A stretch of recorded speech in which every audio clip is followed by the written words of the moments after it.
जय माता दी। आइए सुनते हैं भादवा चौथ की यह कहानी। भादवा की चौथ को भादुड़ी चौथ या बहुला चौथ भी कहा जाता है। इस दिन चौथ माता का व्रत किया जाता है और कहानी सुनी जाती है।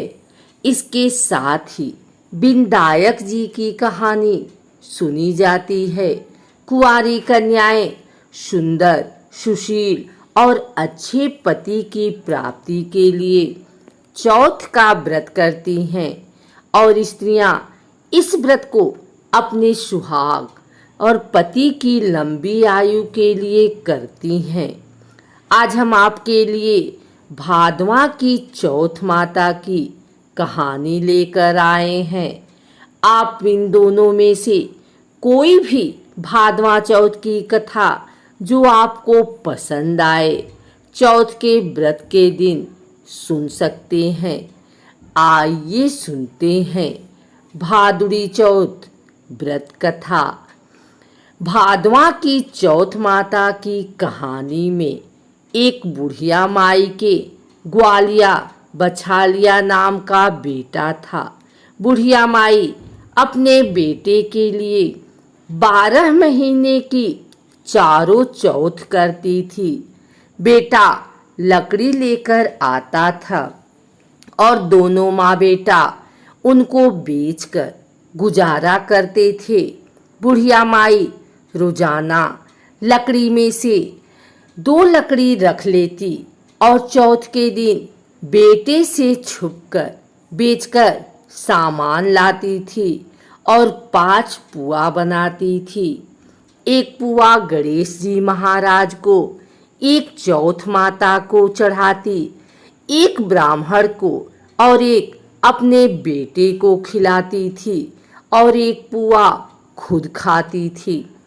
एक चौथ के दिन बेटा अपनी पड़ोसन के घर गया। वह पुआ बना रही थी। जब उसने पूछा कि आज क्या है जो पुए बना रखे हैं, तब वह बोली, मैंने तो आज ही बनाए हैं, पर तेरी माँ तो चारों चौथ को पुए बनाती है। उसने जाकर माँ से पूछा, माँ तू रोज पुए बनाती है, मैं इतनी मेहनत से कमाता हूँ। बुढ़िया माई बोली, मैं तो चौथ माता का व्रत करती हूँ। वह बोला कि तू मुझे रख ले या तो चौथ माता को ही रख ले। बुढ़िया माई बोली, मैं तो तेरे लिए ही चौथ का व्रत करती हूँ, इसलिए मैं तुझे छोड़ सकती हूँ, पर चौथ माता को नहीं। जब बेटा घर से जाने लगा तो बुढ़िया माई बोली, तू जा रहा है तो मेरे हाथ में से यह आखा लेते जा, जहाँ संकट आए वहाँ ही पूर देना। बेटे ने सोचा बात झूठी है, पर ले चलने में क्या बुराई है। वह चलने लगा और थोड़ी दूर पहुंचा ही था कि उसने देखा कि खून की नदी बह रही थी। कहीं से भी रास्ता नहीं मिला तो आखा पूर कर बोला कि चौथ माता, अगर तू सच्ची है तो रास्ता हो जाए। ऐसा कहते ही झट से रास्ता मिल गया। आगे गया तो घनघोर अंधेरा उजाड़ फैला हुआ था। उसने मन में सोचा कि मुझे शेर खा जाएंगे, इसलिए वह आखा पूर कर बोला, चौथ माता मुझे रास्ता मिल जाए। और तब जल्दी से रास्ता मिल गया। वह आगे चला गया। जाते जाते एक राजा की नगरी में पहुंचा। वहां का राजा रोजाना एक आदमी की बलि देता था। वह एक बुढ़िया माई के पास गया। वह बुढ़िया माई रोती जा रही थी और पुए बना रही थी। लड़के ने बुढ़िया माई से पूछा कि बुढ़िया माई क्यों रो रही हो? तो बुढ़िया माई ने जवाब दिया कि मेरे एक ही बेटा है जिसकी कल राजा बलि देने वाला है। मैं उसी के लिए पुए बना रही हूँ। वह बोला, बुढ़िया माई, अपने बेटे की जगह मुझे पुए खिला दे, मैं उसकी जगह बलि चढ़ने चला जाऊंगा। बुढ़िया माई ने कहा कि मैं दूसरे के पुत्र को कैसे भेज सकती हूँ, लेकिन वह नहीं माना। तो बुढ़िया माई ने उसको पुए खिला दिए। अगले दिन जब राजा का संदेश आया तो बुढ़िया माई ने सोचा कि मैं कैसे दूसरे के बेटे को बलि चढ़ने के लिए भेज सकती हूँ। मैं ऐसा नहीं कर सकती। लेकिन बाहर की आवाज़ सुनकर वह जाग गया और राजा के आदमियों के साथ चला गया। वहाँ मटके पकाने का हाव, जिसमें कुम्हार मटकों को पकाता है, बना हुआ था, जो एक मनुष्य का भोग लेने के बाद ही उसमें आव पकते थे। उन सब ने मिलकर उसको आव में चुन दिया। वह आखा पूरकर हाव में बैठ गया। एक दिन में ही आव पक गया और मिट्टी के घड़े सोने चांदी के बन गए। वहाँ एक जमादारनी झाड़ू लगा रही थी। तब झाड़ू से एक कंकड़ उछड़कर उन बर्तनों से जा टकराया। तब जमादारनी ने राजा को जाकर बताया कि आपका आँव तो पक गया है। तब राजा ने सोचा कि आँव तो 8 दिन में पकता है, आज एक दिन में ही कैसे पक गया। जब जाकर देखा तो वहाँ पर तो मिट्टी के मटके की जगह हीरे मोती और सोने चांदी के कलश हो गए। अंदर से आवाज आई कि धीरे से उतारो, अंदर आदमी है। आवाज को सुनकर राजा के आदमी डर गए कि अंदर कौन सा भूत प्रेत आ गया। फिर वह बोला कि डरो मत, मैं तो सिर्फ एक आदमी हूँ जिसको तुमने अंदर चुना था। देखा तो अंदर हरे हरे ज्वारे उग रहे थे। राजा ने पूछा कि तू अंदर जीवित कैसे बच गया। तब उसने बताया कि मेरी माँ चौथ का व्रत करती है। जब मैं घर से निकला था तो मेरी माँ ने मुझे आंखें दिए थे। मैं उन्हीं को पूर कर बैठ गया और चौथ माता के कारण बच गया। तब राजा ने कहा कि मैं तेरे को एक घोड़े पर बैठाकर सांकल बांध देता हूँ। यदि वह सांकल खुलकर मेरे में बंध जाएगी तो मैं चौथ माता को सच्ची मान लूँगा।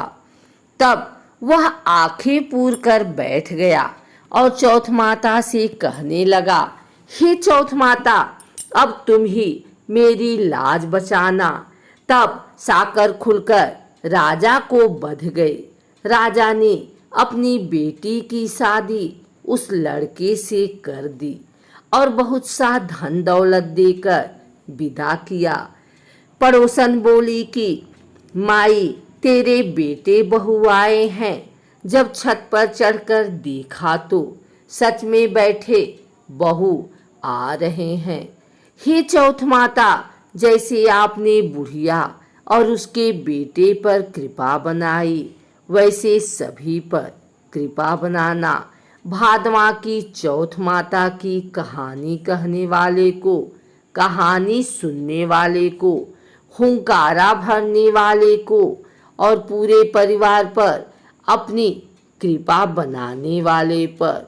यह थी भादवा चौथ की कहानी।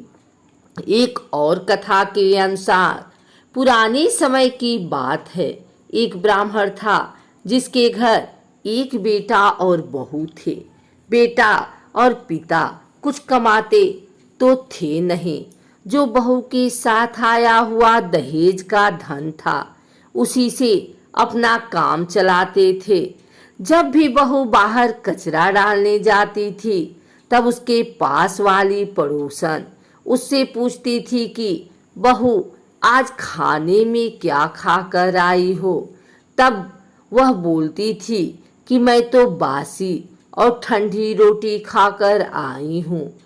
एक दिन साहूकार के बेटे ने यह बात सुन ली। वह वहां से चला गया और अपनी माँ के पास जाकर बोला कि माँ, तू तो अपने बहू को रोज गर्म खाना खिलाती है और वह फिर भी बाहर जाकर यह बोलती है कि मैं तो बासी रोटी खाकर आई हूँ। तब माँ ने कहा कि बेटा, मैं तो चारों थालियों में बराबर गर्म खाना परोसती हूँ। यदि तुम्हें यकीन नहीं है तो तुम खुद खाकर देख लेना। वह अगले दिन तबीयत खराब होने का बहाना बनाकर कंबल ओढ़कर लेट गया। तब उसको यह देखकर आश्चर्य हुआ कि बहू ने तो गरम गरम खीर और खांड का भोजन किया है, और जब बहू बाहर गई तो वह उसके पीछे पीछे जाने लगा।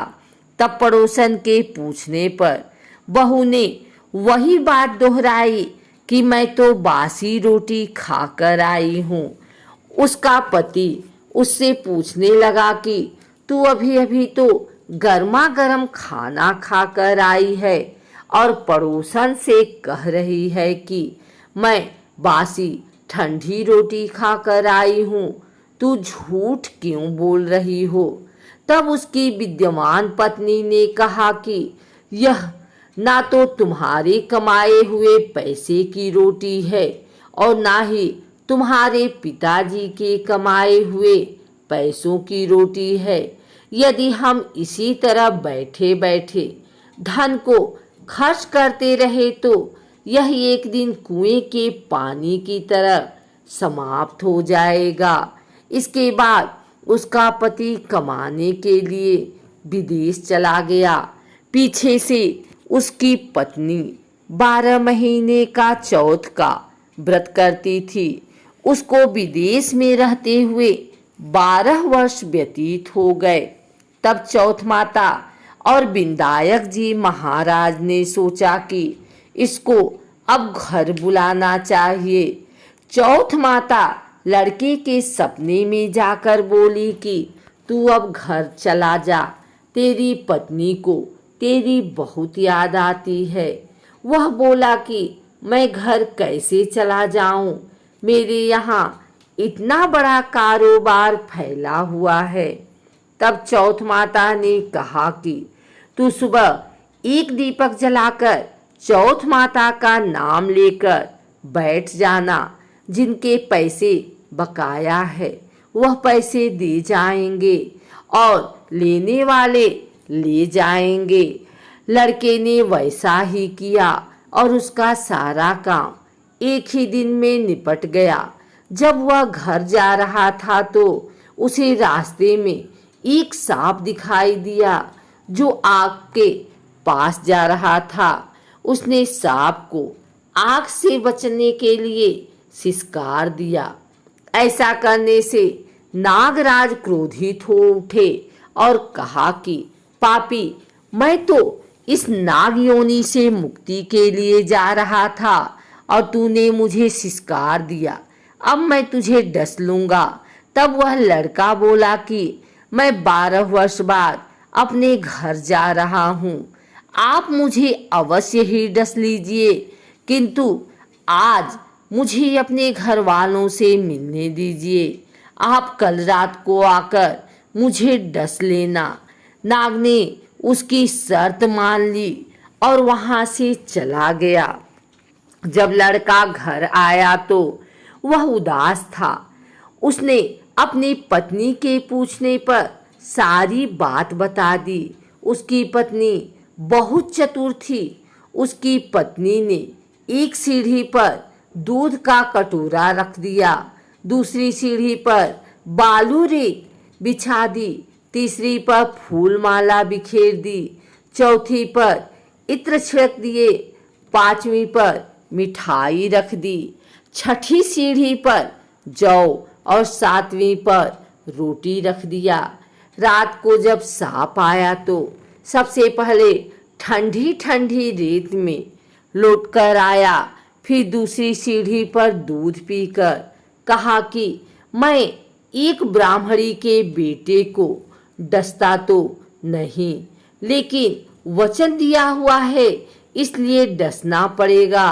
फिर हुआ है, फूलमाला की सीढ़ी से होता हुआ प्रसन्नतापूर्वक इत्र की खुशबू लेता हुआ ऊपर की ओर आने लगा।